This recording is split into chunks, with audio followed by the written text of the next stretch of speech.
Usap-usapan nga sa social media ang naging success ng Wakas at Simula album ng SB19. At syempre, hindi mawawala yung mga issues, mga bias-bias na ayon nga sa mga fans, dapat wala ng ganung issues. Anyway, sa naging update ng Philstar, nagsalita nga itong si Stel kung paano nila binuo ang nasabing album bilang solo or sa pagkakaroon ng solo careers. Well, a celebration of everything that we have achieved, how SB19 solo careers help create Wakas at Simula album. Mula sa Philippine Star, Stel noted that their individual experiences as solo artists contributed to the creative process of building the Wakas at Simula album.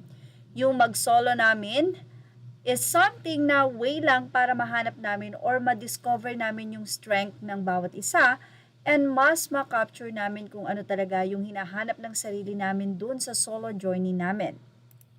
Samantala, sa isang post ng isang fan, tinanong nito kung sino ba ang may hawak ng dump account ng SB19. Doon kasi sa nasabing post ng fan, nag-message siya na repost mo na.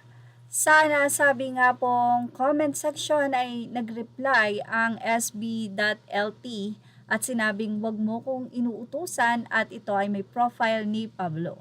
Kinatuwaan ng mga fans ang nasabi nga pong reply na ito at narito ang kanilang naging komento. Samantala, narito naman ang naging reaksyon ng mga fans sa nasabing post na ito ng isang 18. Aniya, Ate Chona, ikaw ba yan? Chona yata. Chona.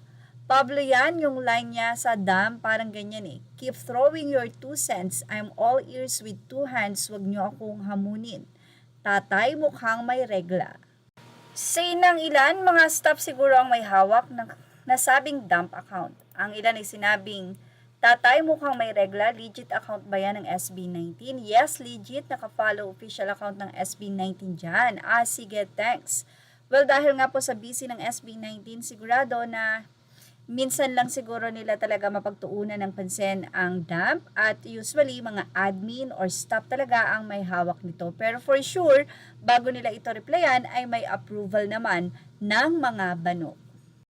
Anyway, ano ang masasay ng mga fans dito? Ay lagay na ang inyong opinion sa ating comment section. Images are all credit to the rightful owners. Thank you for watching Showbiz Now. Please like, share, and subscribe.